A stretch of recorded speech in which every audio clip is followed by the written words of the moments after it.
शंकर जी ने कहा कि मेरे मंत्र को प्राप्त करके, मेरे ज्ञान को प्राप्त करके ये अमर हो गया और इसको तेरी पत्नी के गर्भ से निकालो, मैं इसको मारूंगा, खत्म करूंगा, ये कहीं कुपात्र को ये ज्ञान ना दे दे। तो व्यास जी कहने लगे, भोलेनाथ एक तरफ तो कहते हो आपकी इस चर्चा से, आपके ज्ञान से ये अमर हो गया, और दूसरी तरफ कहो इसको मारूंगा। अमर को आप मारोगे कैसे? शिव जी तब तो चुप होकर चले गए। फिर ये 12 वर्ष तक माँ के गर्भ में रहा। उन्हें सोचा क्योंकि ये बहुत बड़ी अध्यात्म ज्ञान बहुत विस्तार है, विस्तृत है, इसमें क्या होता है। कई आप सुनते होंगे, स्वप्न आते हैं एक आध को कि मेरा बेटा मर गया था, मरा हुआ है और मुझे दिखाई दिया। वो कहने लगा कि मैं यहाँ रहता हूँ इस घर में, वो घर भी और है कुछ दिखा है, और यहाँ छुप के रहता हूँ। एक बच्चा जो था उसको पुनर्जन्म की याद थी, उसको पुनर्जन्म की याद थी अपने की, और वो 5-6 वर्ष का होते ही अपने पुनर्जन्म की सारी बातें, घर भी, गांव भी, नाम भी, माता पिता के, पत्नी के भी नाम बता दिए। वहां जाकर उन्होंने वेरीफाई भी किया कि सचमुच ये वही है। तो क्या बताता है कि उसकी मृत्यु हो गई थी किसी एक्सीडेंट में, और फिर क्या बताता है कि ये जो मेरे माता पिता वर्तमान वाले हैं ये कहीं से आ रहे थे, मैं इनके साथ साथ आ गया और फिर माँ के पेट में प्रवेश कर गया। अब ऐसा कैसे है? ये है तो ये ईश्वर विधान, परमात्मा की का विधान है कि जिससे संस्कार है वो उसके आसपास ही रहता है, उसमें गर्भ में भी विश्राम कर सकता है, लेकिन शरीर जब मिलेगा उसको अंदर पेट में भी, जब उसका योग बाल्य की तरफ से ही होगा, तो तब तक वो वहां एज ए प्रेत रह ले, उसको कुछ भी कहो, ऐसे रहते हैं। तो उसको व्यास जी को इस बात का यकीन नहीं हुआ, क्योंकि पेट में ना कोई भारीपन, ना कोई ऐसी बात। तो उनको ये मालूम है कि वैसे भी सरल ले लेते हैं ऋषि लोग, ये पितर बने हुए। दोस्तों 300 से भी ज्यादा कंपनीज को मैं ट्रेनिंग दे चुका हूं, और आज 2024 में जहां जाओ वहां एचआर बोलता है चैट जीपीटी वाले स्टूडेंट भेजो, एआई वाले स्टूडेंट भेजो। मतलब एआई और चैट जीपीटी एक्सेल के अंदर किस तरीके से यूज किया जाए, ऐसी कंपनी की डिमांड आ रही है। और यही नहीं दोस्तों, माइक्रोसॉफ्ट ने अनाउंस कर दिया है को पायलट। अब ये को पायलट क्या है सर? ये एक एआई टूल है जिसकी वजह से आप बोलोगे फॉर्मूला लग जाएगा, आप बोलोगे पीपीटी बन जाएगा, आप बोलोगे वर्ड में डॉक्यूमेंट, रिज्यूमे सब बन जाएगी। सर मेरे कानों को विश्वास नहीं हो रहा है कि सर हम बोलेंगे। यस दोस्तों, हार्ड वर्क और स्मार्ट वर्क में क्या फर्क होता है? कंपनी को हार्ड वर्किंग एम्प्लॉइज नहीं चाहिए, स्मार्ट वर्किंग एम्प्लॉइज चाहिए। दिमाग है ना, उसे यूज करो। आप कंप्यूटर्स को बोलो सिर्फ चैट करो, फॉर्मूला रेडी हो जाएगा। वो भी सिंगल लाइन, डबल लाइन नहीं, ट्रिपल लाइन फॉर्मूला रेडी हो जाएगा। आपको पीपीटी में कौन सा कलर दूं, कौन सी ग्राफिक दूं, कौन सा एनिमेशन दूं, प्रॉब्लम आती है। एक सड़ी सी थकी हुई 3rd क्लास पीपीटी प्रेजेंटेशन देते देते। ये भी आध्यात्मिक ज्ञान है, तत्व ज्ञान है पुण्यात्मा, धीरे धीरे समझाओ, क्योंकि हमने तो अज्ञान ठोक रखा, आज तक कोई सर पैर कोई पता ही नहीं था किसी भी मार्ग का। ये बार बार कंसेप्ट क्लियर क्यों करने पड़ रहे हैं कि हमने अज्ञान गणा सुन रखा है, और आपके मन में न्यू ना आ जाए। जो कथा अगर ये दास सिद्धि सुना दे तो आपके मन में सैकड़ों क्वेश्चन उठेंगे। तो दास चाहता है कि इस क्वेश्चन वाली बीमारी ने गिल खत्म करता चलो, तो दास के द्वारा दिया गया ज्ञान आपके हृदय में शीघ्र समाओगा। अब व्यास की पत्नी को पता नहीं था कि तेरे पेट में गर्भ में कोई बालक भी है कि नहीं है। उनको पता भी ऐसे ऋषि लोग पितर बनकर पितर रूप में भी प्रवेश कर जाते हैं। जो पितर टाइप होते हैं, जो अच्छी आत्माएं मर गई, वो भूत बन गई, वो भी अपने ही परिजनों के अंदर समाये रहते हैं, लेकिन वो परेशान नहीं करते हैं। और जो दुष्ट टाइप मरते हैं वो चंडाल भूत होते हैं, वो प्रवेश करके फिर उनकी दुर्गति रखते हैं कि जब शराब पीने जी कर शराब पीते हैं, उसका नाश करा देते हैं, कोई कुछ और गलतियां करा देते हैं, कोई और बदमाशी भी करा देते हैं, बहन बेटियों की तरफ भी बकवाद करा देते हैं। तो इस तरह के वो नीच टाइप होते हैं। फिर वो उनका पता कुछ से का तो यहाँ आते हैं जब पता लगता है क्योंकि यहाँ 75 सारे फिर फ्री होना पड़ेगा, उनको भागना ही पड़ेगा यहाँ से भगवान के दरबार में। अब क्या कि जैसे एक लड़की, एक बेबे नाम ले रही थी अपना परमेश्वर कबीर जी का, और यहाँ से अपने घर गई मिश्री का प्रसाद।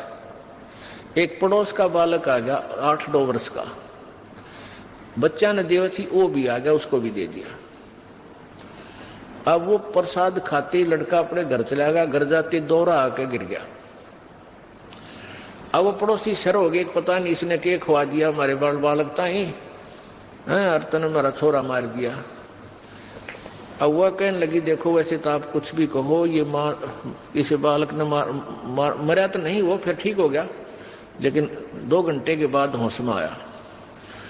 अब उस बहन ने बताया कि मैंने तो यही प्रसाद अपने बालका ती दिया था, यही आप कहते दिया था, इन्हें पूछ लो चाहे मेरा कोई उद्देश्य। फिर उसने आके यहाँ बताया कि महाराज जी ऐसे ऐसे हमने उस लड़का था पड़ोस में, उसने प्रसाद दे दिया, उसको दौरे आ गए और मेरी तो जान न साका कर दिया उन्हें। तो इसलिए हमने मना कर रखा किसी को ये प्रसाद मत दो, क्योंकि वो क्या था कारण कि वो प्रसाद देने से उसमें प्रेत विद्यमान था, उन्हीं का कोई पत्थर था, और वो प्रसाद खाने से परमात्मा की वाणी से उसमें वो चार्ज हो रहा था। प्रसाद उसी को कहते हैं, जैसे भगवान शंकर जी के, शिव जी के वचनों से वो गंदा अंडा चार्ज हो गया, वो उसमें फिर दोबारा से चेतनता आएगी, स्वस्थ हो गया। तो इस भगवान के वचनों से, वाणी से आप यहाँ आते हो, आपको कोई बीमारी है छोटी मोटी, तो इन वचनों से, सत्संग से भी राहत मिलनी शुरू हो जाती है। और अंदर बच्चा भी कोई ऐसा गड़बड़ वाला हो तो भी स्वस्थ होना शुरू हो जाता है। ठीक है, हम तो दास हैं, फिर भी हमारी कथा परमात्मा ही की सुना रहे हैं। तो इस तरह ये बहुत लाभ देता है। आप बालक को, डॉक्टर को पता होता है कौन सी मेडिसिन और इसको कहाँ असर कर रही है। तो वो क्या था, मैंने उसको बताया बेटी उसमें प्रेत था, अरे प्रसाद खान दे उसका लागे लठ, वो छोरे मत निकलना नहीं चाहा था, वो इस तरह बेहोश हो गया, फिर वो छोड़ कर उसने उसमें से निकलना पड़ा, फिर वो लड़का होश में आ गया। तो ऐसी गलती मत करो, तुम बदनाम भी होगे। उनको कोशिश करो फिर समझाने की, नाम दिलाने की अपने मित्रों को, भाई बहनों को, पड़ोसियों को, क्योंकि मालिक के दरबार में फिर ये नहीं रहते। तो कहने का भाव दास का ये है कि ऐसी स्थिति में सुखदेव जी उसके गर्भ में पहुंच गया, और गर्भ धारण चाहे 10 दिन बाद हुआ हो, शरीर तैयार होना शुरू हुआ, फिर वो उसमें प्रवेश कर जाते हैं। शरीर जब बनना शुरू हुआ माता पिता का योग से, तो उसमें फिर वो जो शरीर में अंग कुछ ऐसी भी होता है कि महीने 2 महीने 20 दिन के बाद भी प्रवेश कर जाती हैं, जो आत्मा सिद्धि युक्त होती है, ईश्वरीय शक्ति युक्त होती है। जैसे एक बहुत से प्रमाण है कि एक ये बताते हैं ना, एक 1000 वर्ष तक जीवित रहा, वो क्या करते थे, भक्ति करते रहते और अपने प्राणों को रोक कर रखते, समाधिस्थ रहते, 10वें द्वार पर श्वास रोक लेते हैं काफी समय तक। तो इस प्रकार उनकी आयु बढ़ जाती है, लेकिन शरीर की नहीं बढ़ती। वो शरीर नष्ट होता दिखा, वो छोड़ दिया। वो क्या, कई कुछ ऐसे कबीले हैं जो जल प्रवाह कर देते हैं, अपनी कोई मृत्यु को प्राप्त हो जाता है बेटा या बेटी, तो वो क्या करते थे ऋषि, कोई युवा शरीर आ रहा होता है ऐसे बहता हुआ, तो उसमें प्रवेश कर जाते हैं। या जैसे कोई उठाकर ले जा रहे हैं, मृत्यु जवान लड़का मर गया, उसको सुहा करने जा रहे हैं, और वहां जाकर के वो सिद्ध पुरुष देख लेता है, अपना शरीर छोड़कर वो घूमता रहता है। युवा लड़का देखा, उसमें प्रवेश कर गया, फिर वो कई कहते हैं भाई वो तो जीवित हो गया, तो वो वहां उठकर वापस आ जाते। कुछ एक का वैसे भी संस्कार ऐसे हो जाते हैं कि वो वैसे भी स्वयं भी जीवित हो जाते। तो ऐसे वो ऋषि लोग क्या करते थे, उस युवा शरीर में प्रवेश करके अपने फिर साधन करने के लिए निकल जाते थे। ऐसे काफी समय तक ये चलती, एक सिद्धि होती है जो दूसरे में प्रवेश कर सकता है। तो इस प्रकार ये आध्यात्मिक ज्ञान आपने समझना है। अब सुखदेव ऋषि 12 वर्ष का हो गया, मां के गर्भ 12 वर्ष तक बाहर नहीं आया। अब ब्रह्मा विष्णु महेश दोनों आए, और तीनों आए, ब्रह्मा विष्णु महेश तीनों ने आकर कहा कि व्यास की पत्नी आपके गर्भ में एक बालक है, उसको हम दो बात करना चाहते हैं। वो 12 वर्ष से आपके गर्भ में बाहर नहीं आ रहा। तब उसकी व्यास की पत्नी ने कहा कि मुझे तो ऐसा आभास ही नहीं हो रहा कि मेरे पेट में बालक है। तब व्यास उसने शंकर भगवान ने कहा कि मैं उस दिन आया था, ये उसी दिन के बाद कुछ दिन के उपरांत इसने तेरे पेट में शरीर धारण कर लिया है। तब उन्होंने वार्ता की सुखदेव से। ब्रह्मा विष्णु महेश ने कहा कि सुखदेव बाहर आजा महात्मा भक्त, अब 12 वर्ष तक माँ बच्चों को गर्भ में रखेंगी, ये हमारी परंपरा बिगड़ रही है भाई। 9 महीने मुश्किल हो जाते एक माँ ने बच्चे को पेट में रखना, और ये कि तूने तो रिवाज बदल दी हमारी। 12 वर्ष तक अगर पेट में सारे रहने लग गए तो समस्या पैदा हो जाएगी, तू बाहर आ जा। अब सुखदेव ऋषि बोला कि भगवान आप बाहर आते ही आप हमें अचेत कर देते हो, फिर हमें कुछ भी शुद्ध नहीं रहती। अब मुझे पता है कि मनुष्य जीवन कितना कीमती होता है, ये केवल परमात्मा पाने के लिए, आत्म कल्याण कराने के लिए मिलता है। और बाहर आने के बाद किसी को कुछ भी सुध बुध आपके इन गुणों के द्वारा अचेत कर देने से किसी को भी नहीं रहती। आप अपने इन गुणों को रोक लो, अपनी इस त्रिगुणमयी माया को स्टॉप करो, कुछ देर के लिए बंद करो, तब मैं बाहर आऊं। अब ब्रह्मा विष्णु महेश बोले भाई इतनी तो हमारी भी पावर को नहीं, हमें इसने रोक सके। हम 1 सेकंड का भी 10वां हिस्सा इतनी देर रोक सकते हैं, इससे ज्यादा हमारी पावर नहीं हम इसको रोक सके। तो सुखदेव जी बोले इतना ही रोक लो तुम। कहते हैं तीनों देवा थम भी माया, और सुखदेव उधर से बाहर आया। तीनों देवताओं ने या त्रिगुणमयी अपनी माया एक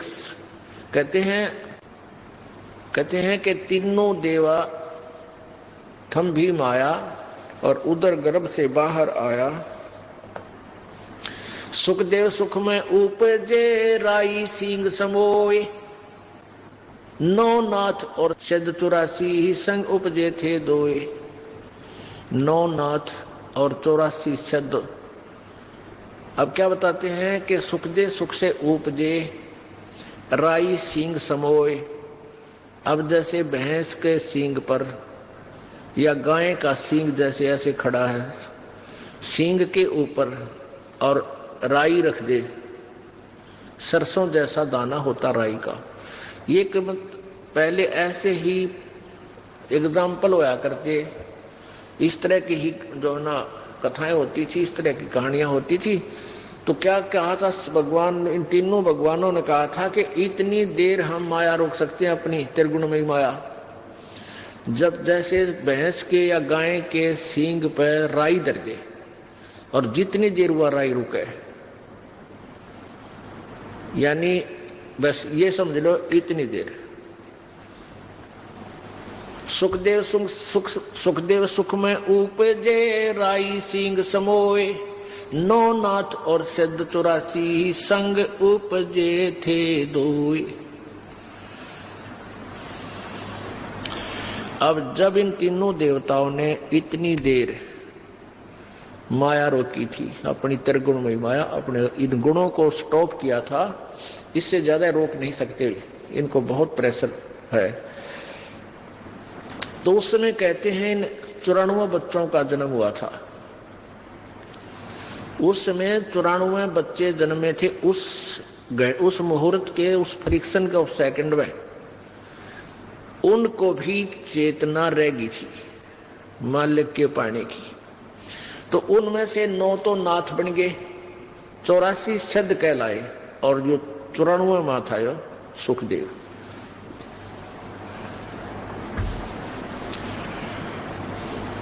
तो सुखदेव जी बाहर आए उठकर, अपनी कमर पर अपनी और नालियों की नो टांग के गेर के कंधे पर स्पीड खींच दी, चल पड़े। अब पुत्र के बारे में, पुत्र का मोह और पुत्र प्राप्ति बड़े सौभाग्य से मानी जाती है, जैसा कि इन लोक वेद वाले ने सबके घर ये इंजेक्शन ला रखा है और सभी पुत्र की इंतजार करते थे। तो 12 वर्ष बाट देखी, मतलब 12 वर्ष के बाद पुत्र आने वाला है। इस खुशी में व्यास जी फूला नहीं समावे, मेरा बेटा होगा, मेरा बेटा होगा। बेटा होया और बेटा उठ के चल पड़ा। तो व्यास ने कहा, अरे पुत्र, ए पुत्र, अरे एक बार शकलता दिखा देने को। मैं तू चाल पड़ा, तेरे लिए मैं 12 कितने दिनों से भटक रहा था, मैं हमारा पुत्र नहीं हुआ, क्या कोई बालक नहीं हो रहा था। तब पीछे से ही कहता है वो सुखदेव, एक लेवा एक देवा दूतम, कोई किसी का पिता नहीं पूतम, ऋण संबंध जुड़ा एक ठाठा, अंश में सब 12 बाटा।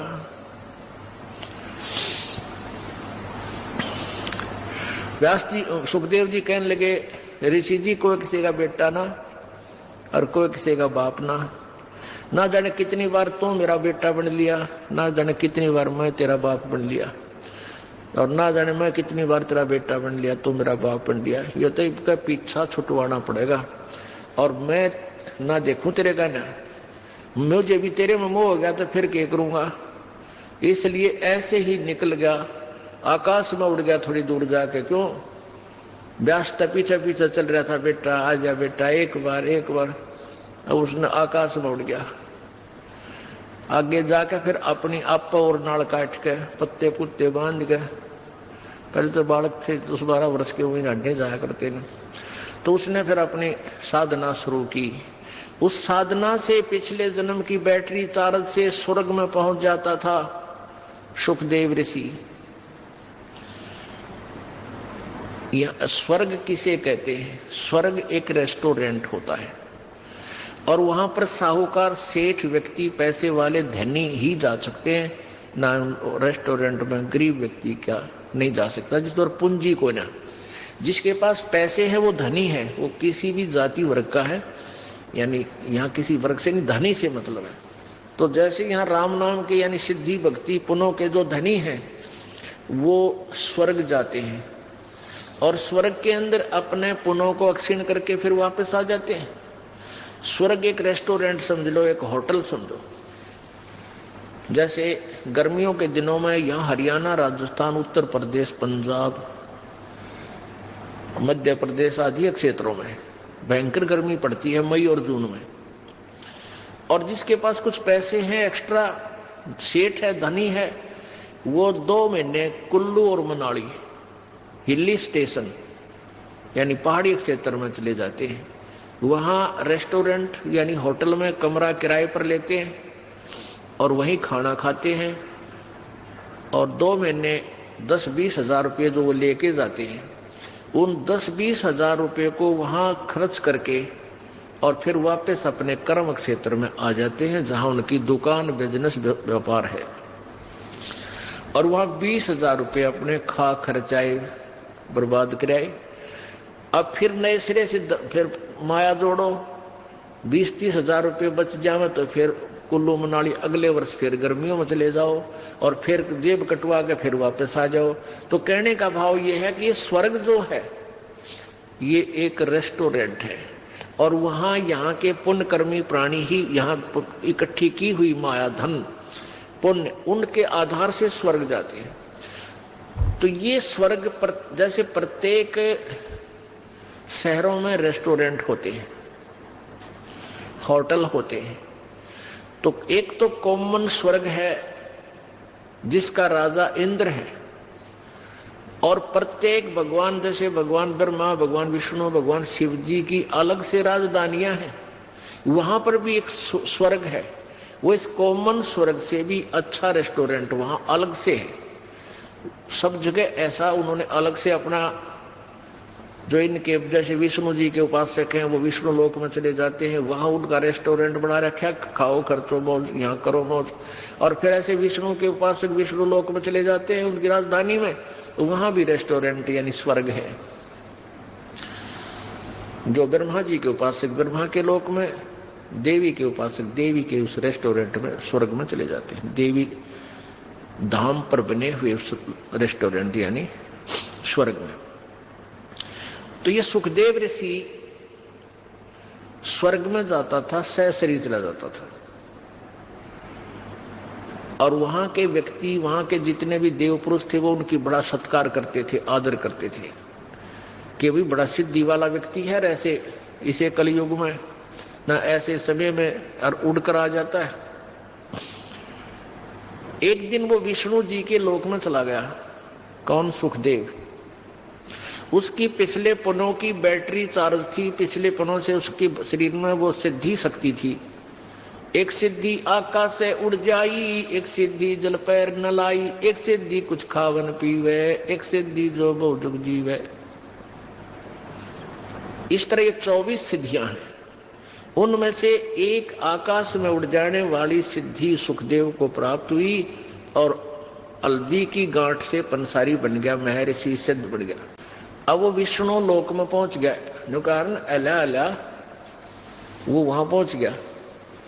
अब जो ही विष्णु लोक में वो पहुंचा तो वहां स्वर्ग में पहुंचा, उस रेस्टोरेंट यानी रेस्ट हाउस में, वो VIP रेस्ट हाउस। वहां जाकर उसने पहरेदारों से, नौकरों से, पार्षदों से कहा कि मैं पृथ्वी लोक से आया हूं, सुखदेव ऋषि मेरा नाम है और मैं स्वर्ग में जाना चाहता हूं। अब उनने वहां जो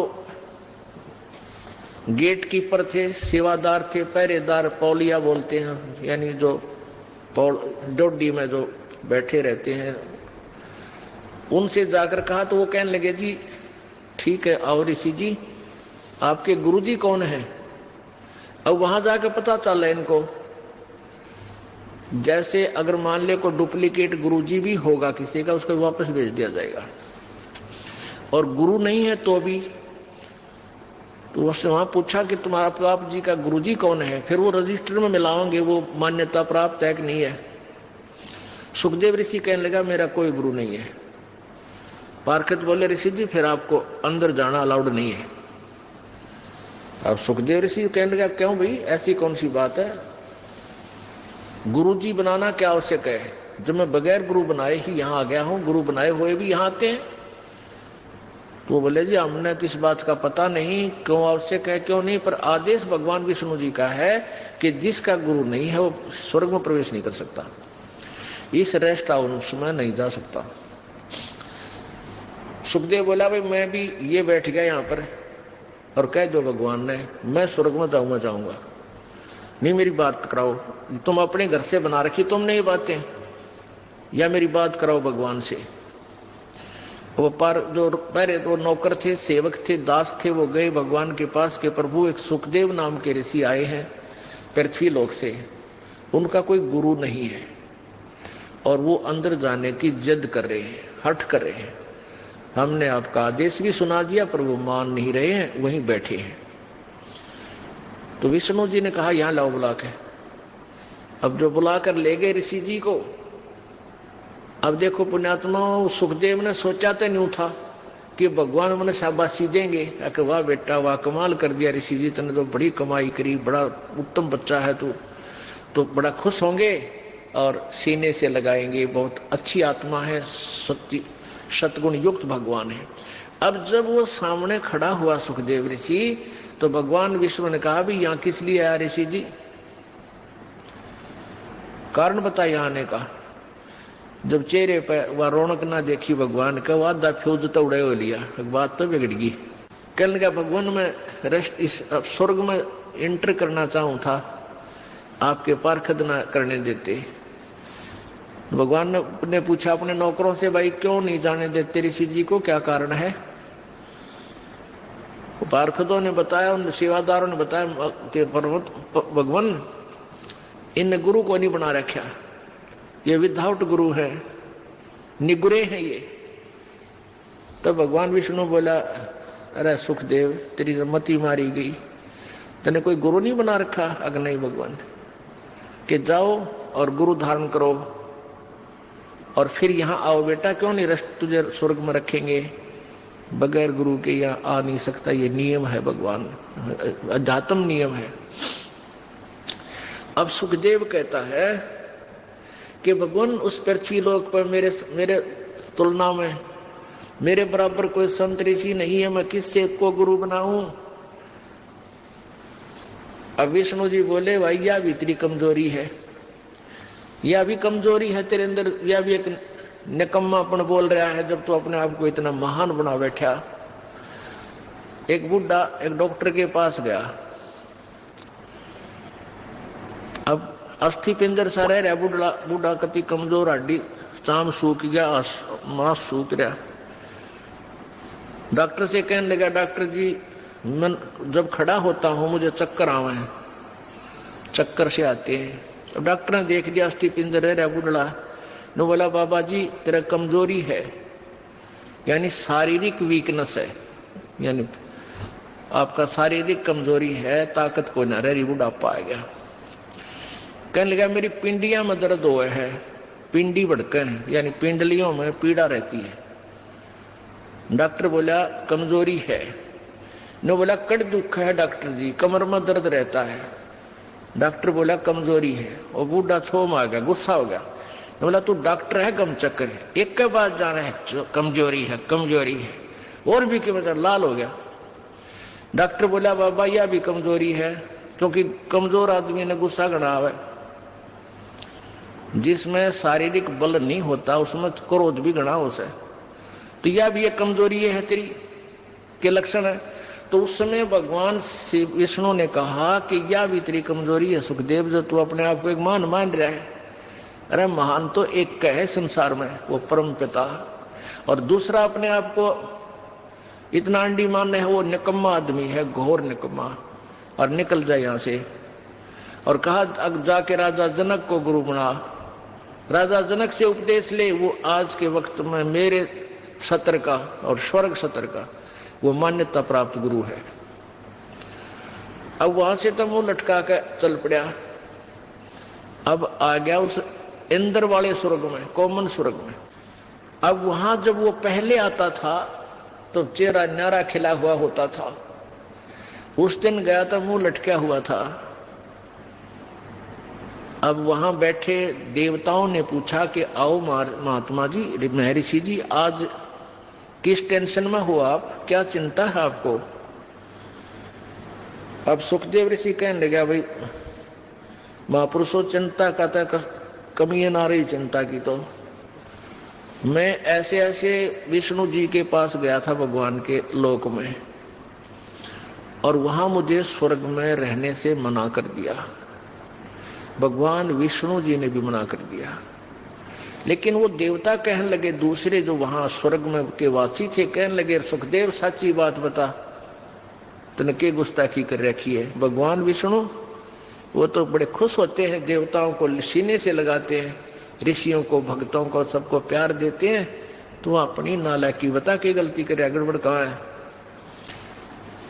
तो भगवान ने क्यों मना किया आपको वहां रहने से। तब सुखदेव ऋषि कहता है कि भाई मैंने गुरु ना बना रखे, मैंने गुरु धारण नहीं कर रखा।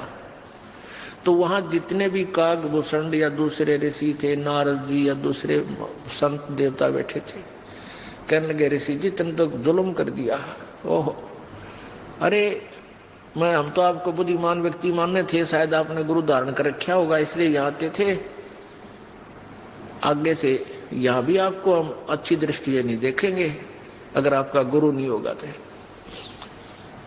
तब वो कहने लगे भाई आज तो चलो कोई नाम ना ले, वह पिछला पुण्य है, जब तक तो ये बैटरी चार्ज रहेगी, सुख भी रहेगा, घर में भी सुख रहेगा, सारे ठाठ नजर आएंगे। जिस दिन ये पुण्य समाप्त हो जाएंगे और फिर पाप कर्म का जब गिरडा करेगा, पापों का जब चक्कर चलेगा, तब भाई 84 लाख योनियों में कितने गधे बने पाओगे।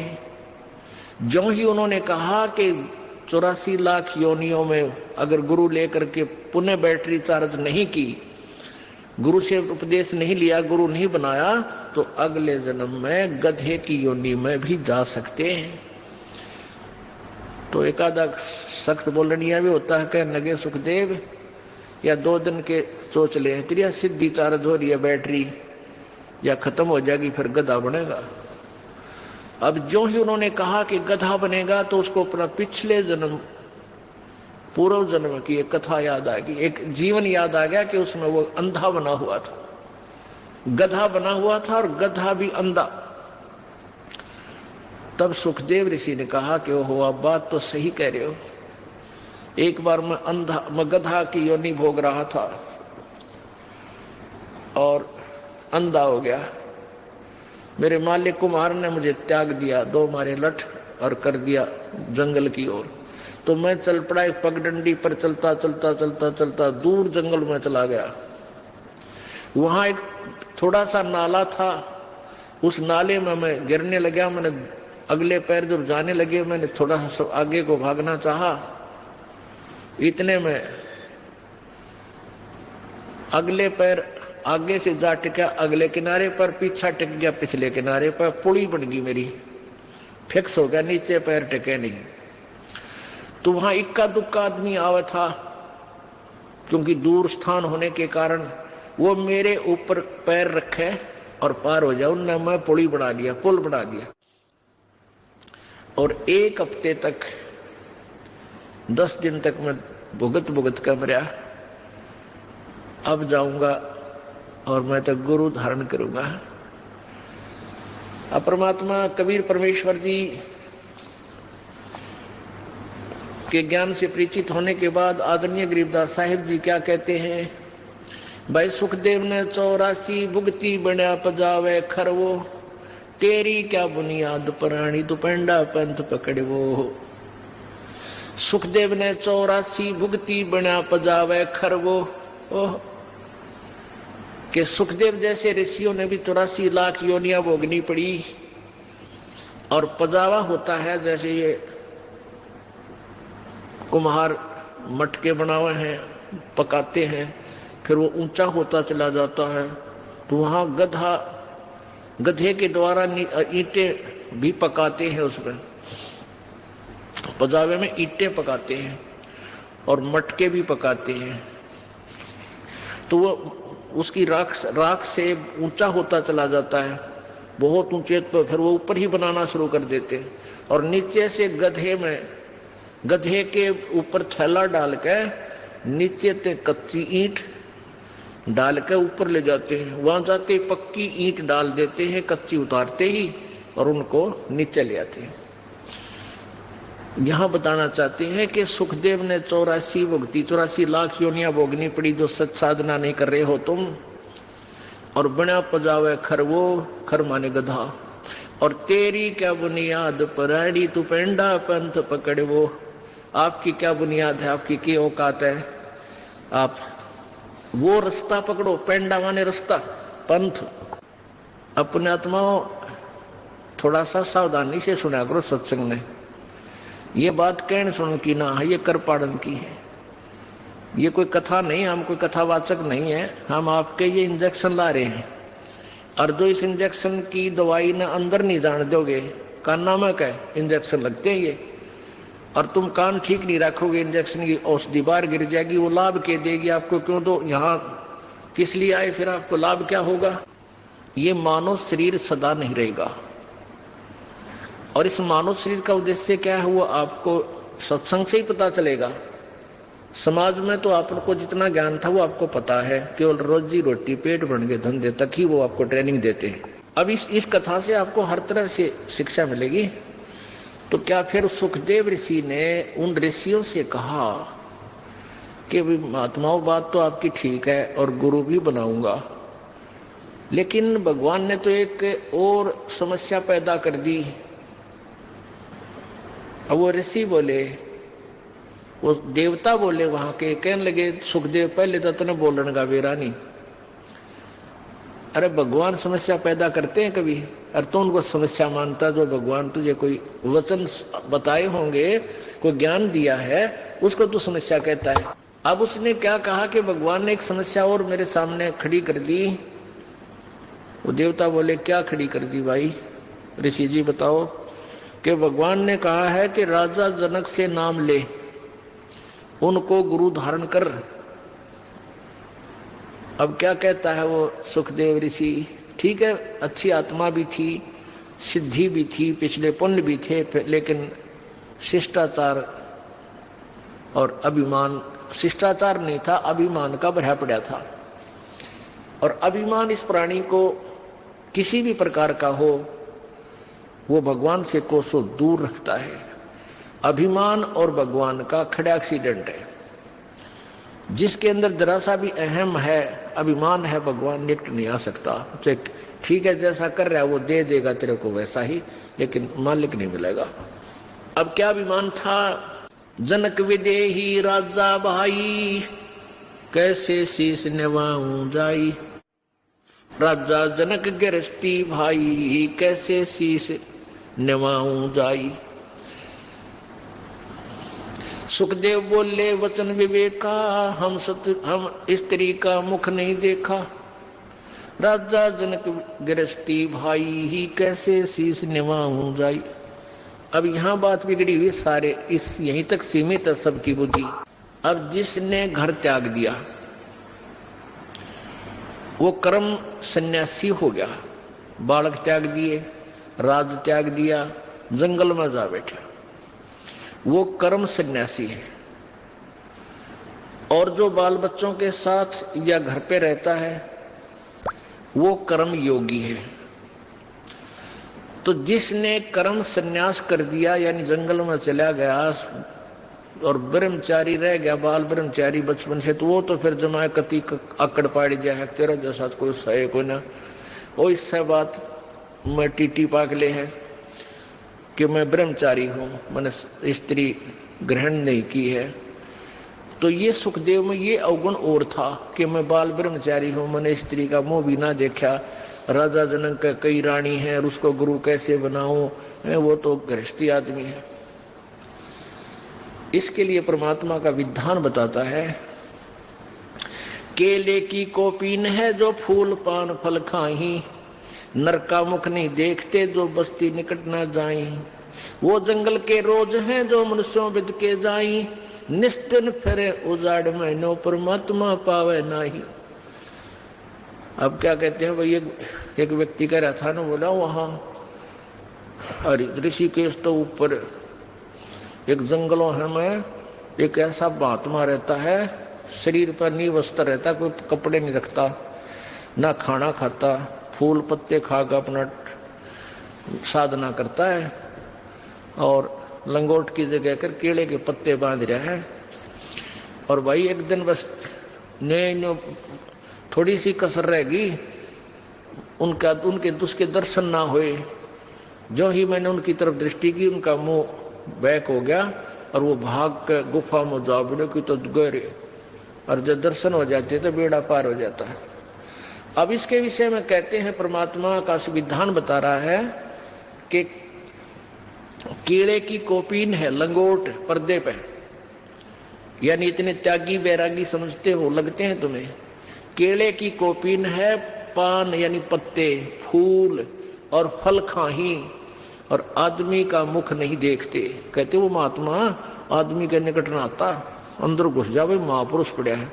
कहते नरक का मुख नहीं देखते जो, और बस्ती निकट न जाही, गांव के आसपास नहीं जाते हैं मांगने।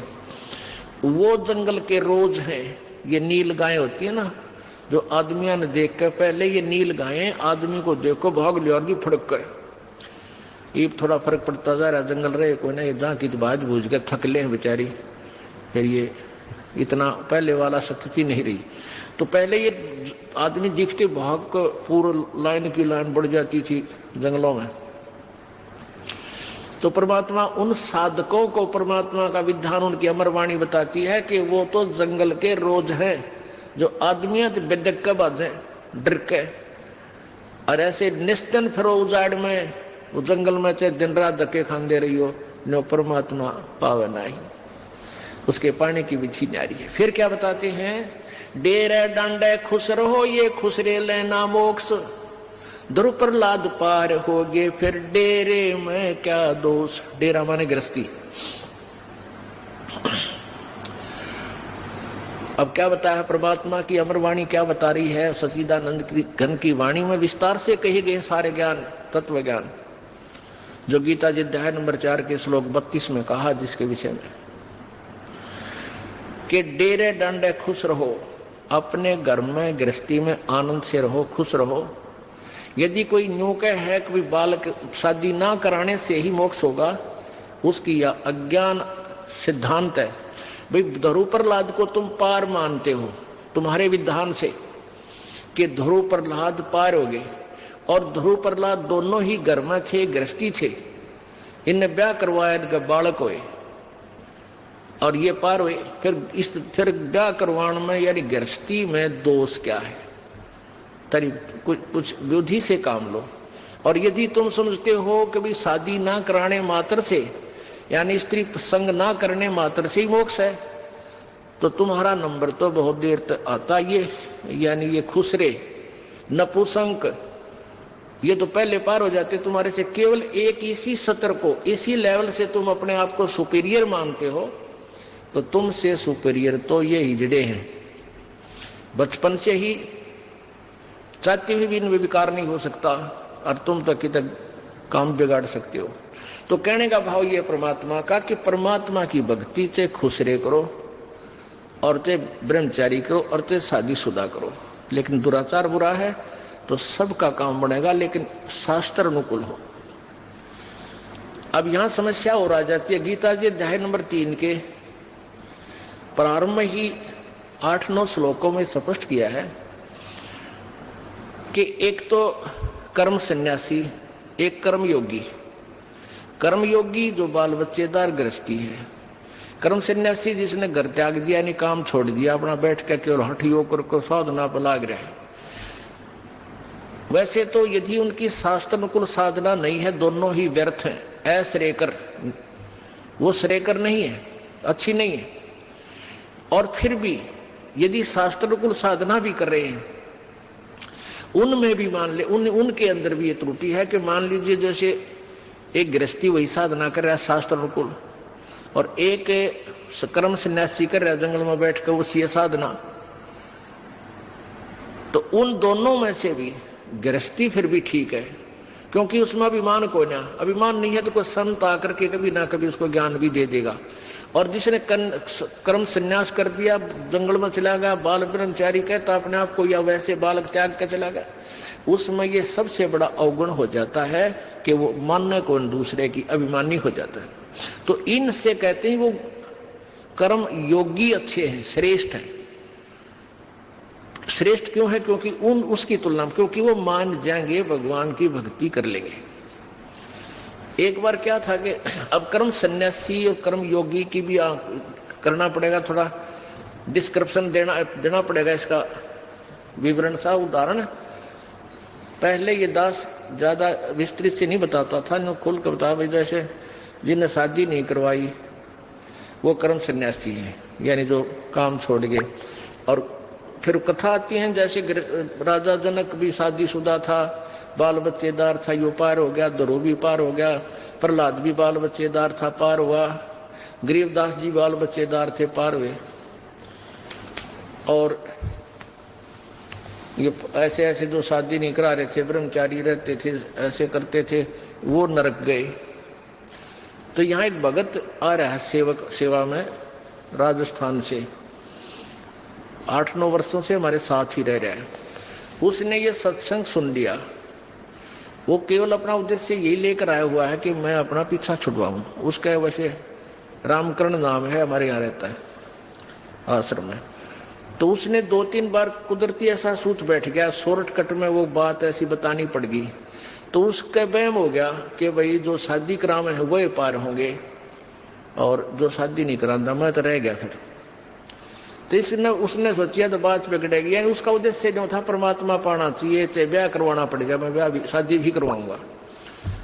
तो उसने एक भगत से कहा, बोला मैं तो घर जाऊंगा, और उसकी गर्दन में डिफेक्ट है, ऐसे ऐसे करता है वो हर दिन में, वो कोई क्या भी रजा है दाता की, भगवान का नहीं गणा लगेगा, तो थोड़ा बहुत बड़ा रहता है डिफेक्ट शरीर में। तो उसने मेरे से कहा, जी रामकरण घर जान की कह है। मैंने सोचा भाई किसी बालक ने आपस में कवा सुनी होगी, या कोई अभाव बच्चे को ना होना चाहिए, यहाँ हमारे आया हुआ है रह रहा है। मैंने उसको बुलाकर पूछा, मैं बेटा कोई दुख है, किसी ने कुछ कह दिया तेरे थे? ना जी। मैं और क्या करेगा? बोला ब्याह करवाऊंगा। भाई त्रिनाड़ काम करने का तो ना नो नो त्रिनाड़ करे न कमी कित पंगम पांदे है तो नो बोला जी मेरा मोक्ष ना हुआ है, उन्होंने नो सुना है जो ब्याह करवा उसका मोक्ष होगा।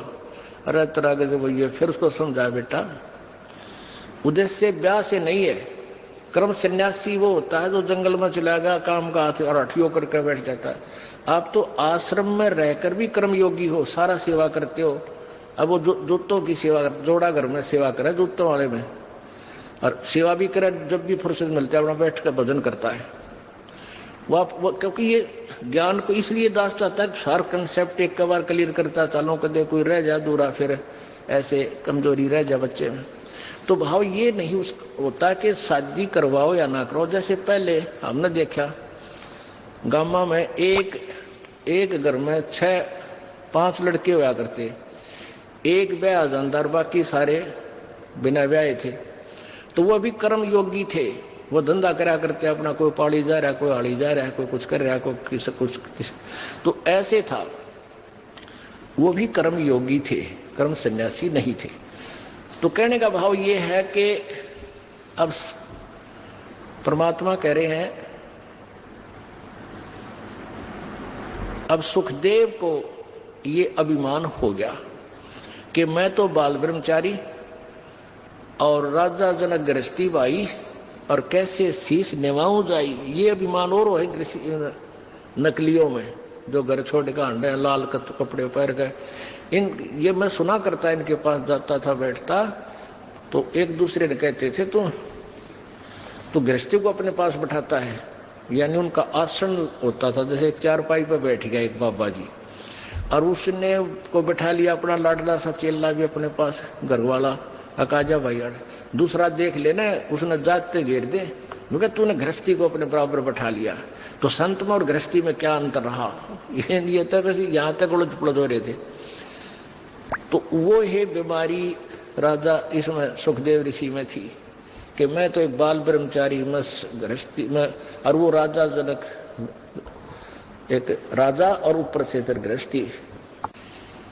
एक नारी त्याग जिन्नी 5 नारी गैल वे, ये नारी घर ने त्याग के कौन जाता है, जो ये महसूस करता है कि मेरी भक्ति में मेरी पत्नी बाधक है,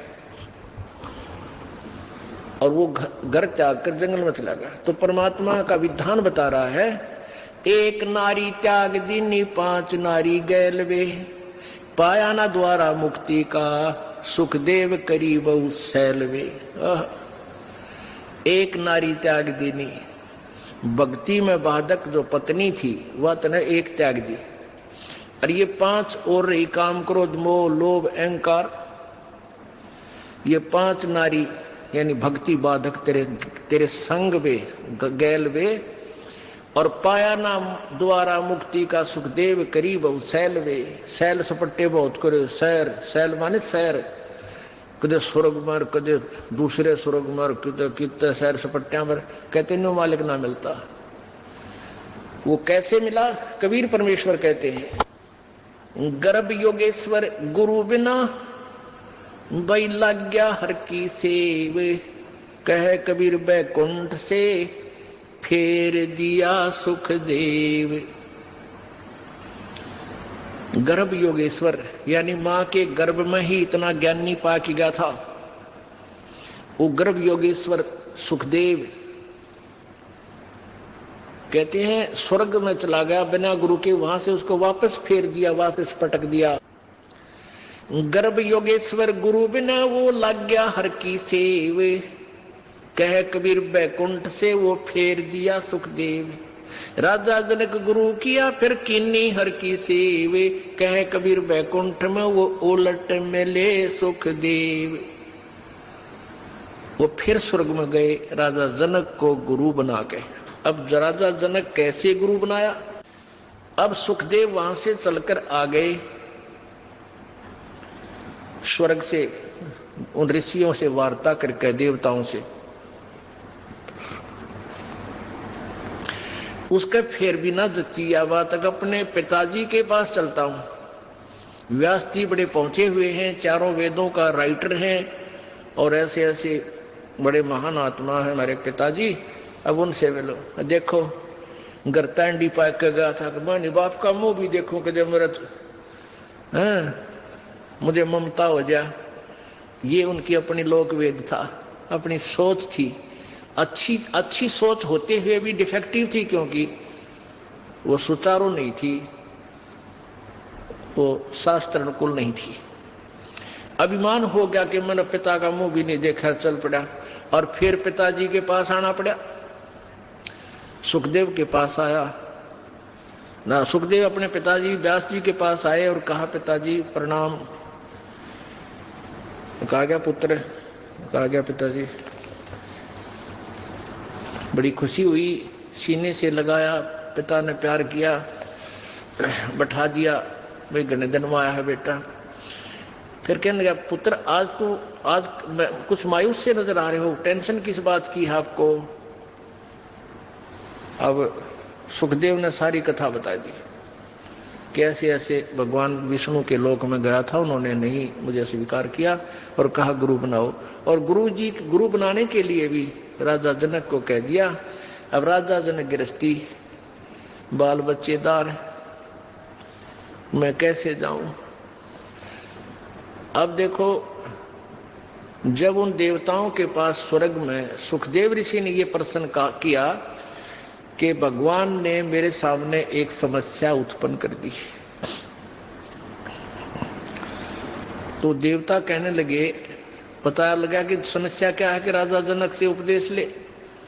तो अब यही प्रश्न उसने अपने पिताजी से किया कि नाम तो मैं लूं पिताजी, लेकिन मेरे सामने भगवान ने एक समस्या पैदा कर दी, मेरे सामने एक समस्या उत्पन्न कर दी। तो सुखदेव उस व्यास जी के ये वचन सुनते ही हृदय में पीड़ा हुई कि बालक तो ठीक ना बोलता, यू ऋषि वाले लक्षण इसमें लग नहीं रहे। जो भगवान को यूं कह समस्या पैदा कर दी, भगवान समस्या पैदा करते ही कभी मन में सोचा ही था। फिर भी अपने रोक कर कहा कि क्या बात होगी पुत्र? कि भगवान ने कहा कि राजा जनक से उपदेश ले ले। राजा जनक तो बाल बच्चेदार, कई रानियां उसके हैं, और मैंने स्त्री का मुंह भी नहीं देखा, मैं बाल ब्रह्मचारी। अब एक गृहस्थी को क्यों कर शीश निभाऊं, मैं तो मैं ऋषि। अब सुखदेव व्यास बोला, भाई तेरा जन्म किस तो हुआ है? आपसे, यानी आप मेरे पिता और ये हमारी माता जी। फिर हम के हैं भाई, हम गृहस्थी को ना, तो मेरे सामने क्यों शीश निभाया? फिर आके तो भाई लग गया था अच्छा बच्चा, लेकिन सुखदेव ने कुछ नहीं करी बेटा। मैं सोचू था मेरा बेटा मेरा नाम रोशन करेगा और महान बनेगा। जब इतना त्याग किया, मैंने अपने दिल पर पत्थर रखा, पुत्र के मोह में कई दिन तड़पता रहा, आहार भी नहीं किया, फिर भी ने सोची चल अपना कल्याण करवा लेगा। तू तो नरक में जाकर गधा बनेगा, डाला तने करके रखा है, अभी तक तूने गुरु नहीं बनाया। और फिर ऊपर से कहता है कि भगवान ने समस्या पैदा करती, भगवान ने तो तेरी करड़ाई टाल दी, और जाके नाम ले ले नालायक, उस महापुरुष के चरणों में गिर जा। भगवान का आदेश और भगवान पाना चाहे और उसके आदेश का पालन नहीं कर रहा, कहाँ ठिकाना तेरा? संत ऋषि साधु किसी सतर के भी क्यों ना हो, वो बोलिया करे सुर में, नो कहा करें डूम की रोएगी तो सुर में रोएगी। तो ये हमारे जो संत साधक ऋषि जो कहते हैं उन्हें किसी सतर का ज्ञान है, वो बोलिया करें एक सुर में, भाई गुरु तो बनाना ही पड़ेगा। और इतना विमान भगवान का आदेश और उसी के पास जाना चाहता, और फिर गुरु ने उसका पालन नहीं करा, डबल डिफेक्ट हो गया तेरे में। अब और विकल्प ना देख के अब पहुंचा सुखदेव ऋषि राजा जनक के पास के बाद तो बिगड़गी, क्योंकि उसका उद्देश्य तो राम परमात्मा पाना, कल्याण कराना ही था। इसलिए उसने फिर अपना वो मान भी त्यागना पड़ा। अब जिसने भगवान सी है तो धीरे धीरे सेट तो हो जाएगा, और जो कति नास्तिक है, डबल नास्तिक सॉकेट, उसने फिर वो समझावा कैसे। अब राजा जनक के पास पहुंचा, साधु वेशभूषा, लाल कपड़े, फिर तो सेट हो लिया था ना, ऋषि बन गया था, बड़ी बड़ी दाढ़ी और जटा। अब राजा जनक गृहस्थी था, राजा था, राजा में जैसे गीता में लिखा है ना 3 अध्याय में कि गृहस्थ कर्म योगी में अभिमान नहीं होता, इसलिए वो कर्म सन्यासी से ठीक श्रेष्ठ यानी कुछ अच्छा है। तो यही होता है गृहस्थी में, चाहे वो राजा भी हो और चाहे आम व्यक्ति है, भक्त है, परमात्मा से परिचित है विधान से, तो उसमें नम्रता होती है। आय का आदर करे और चलता निभावे शीश, और तुलसी ऐसे मीत से कोई मिलना विश्व बीस। आय का आदर नहीं, नाने नन मैंने तुलसी वहां ना जाइयो चे कंचन वर्षा में। ये जो तुलसी जी की जो वाणी है ये व्यवहार में ज्यादा है। अब कई यहाँ इस बात को ये यहाँ लागू नहीं होती सत्संग में, यहाँ तो ये लागू होती है कि संत मिलन को जाइए तजमाया अभिमान, और जो जो कदम आगे रखे ओहे एक समान है। यहाँ तो कोई आदर मान अपमान करो को ना कोई, मम संत शरण जगत जान छोई। यहाँ आप आते हो परमात्मा पाने के लिए इस दास के पास, आपको यहाँ कोई उलट सुलट बोल भी जाता है कोई, उसकी परवाह नहीं करनी, जिसने भगवान चाहिए। मान अमान करो को ना कोई, चाहे समाज वाले भी आपका मान अपमान करें। और मम संत शरण जगत जान छोई, यानी यहाँ थोड़ी सी अपने अपने विचारों में भी अंतर होता है। ये परम संत पूर्ण परमात्मा के विचार हैं और वो तुलसीदास के एक व्यवहारिक विचार हैं। लेकिन यहाँ थोड़ा सा लागू होता है कि गृहस्थी के पास कोई भी आता है तो सबसे पहले प्रणाम करे। सत्साहेब, जैसे हम सत्साहेब बोलते हैं, मान ले कोई राम राम बोलता है तो उसको राम राम ही में उत्तर दे देवे। नमस्ते करता है तो नमस्ते जी, आओ बैठो, तो उसका आदर सत्कारी स्वाभाविक गुण होना चाहिए गृहस्थी में। तो ऐसे वो जो कि पहले वाले सभी में ये विद्यमान था। तो राजा जनक खड़े हो गए सिंहासन छोड़कर, जब एक ऋषि जी उनके द्वार पर आए